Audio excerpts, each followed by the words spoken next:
Bien-aimés du Seigneur, nous sommes aujourd'hui le 28 décembre 2020. Bonjour à tous et à toutes. Vous faites bien de vous connecter. Nous célébrons aujourd'hui la mémoire des saints innocents, ces enfants qui ont péri suite à un massacre ordonné par Hérode. Installez-vous bien. C'est l'heure de la halte spirituelle pour la journée alors que nous sommes encore dans l'octave de Noël.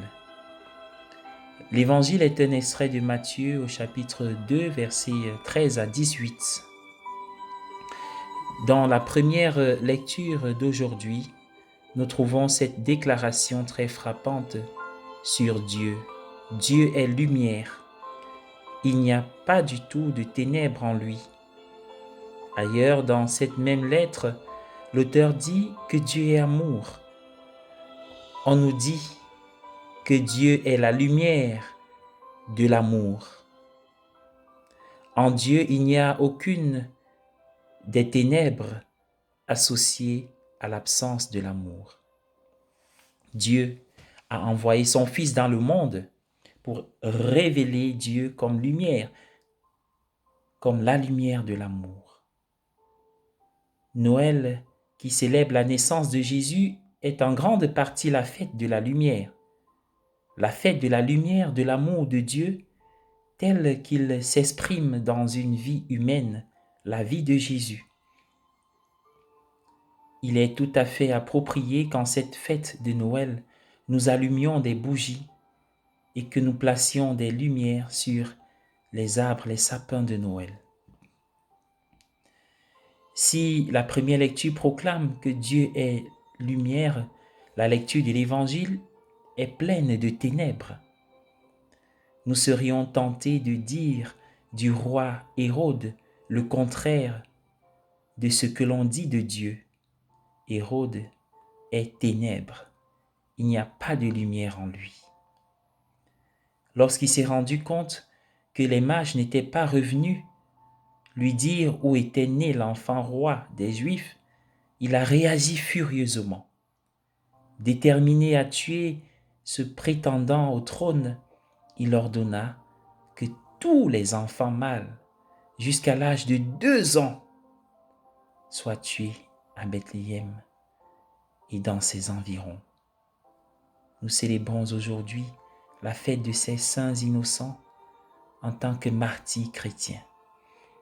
Ils n'ont pas pu professer Jésus par leurs lèvres, mais leur vie, le don de leur vie a suffi. Hérode symbolise l'utilisation brutale du pouvoir politique et militaire tout au long de l'histoire qui a souvent entraîné la souffrance et la mort des enfants, même à ce jour.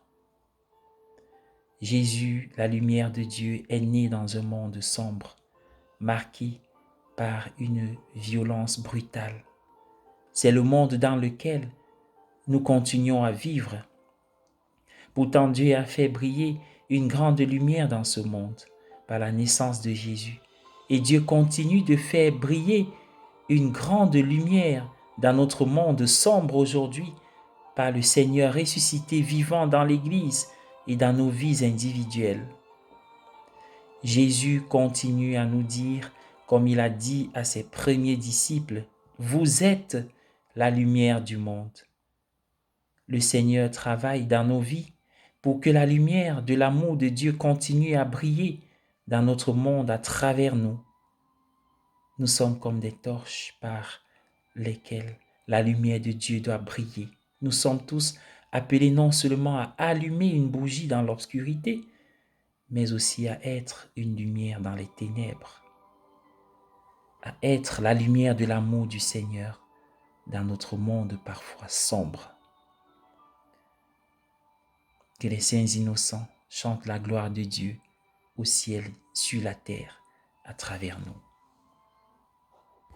Je vous invite à garder un instant de silence, d'adoration et d'intercession pour tous les enfants du monde qui souffrent et pour ceux qui meurent, sans oublier ces âmes pures qui sont parties, ainsi que leurs parents qui n'oublieront jamais et qui, comme Rachel, pleurent inconsolables.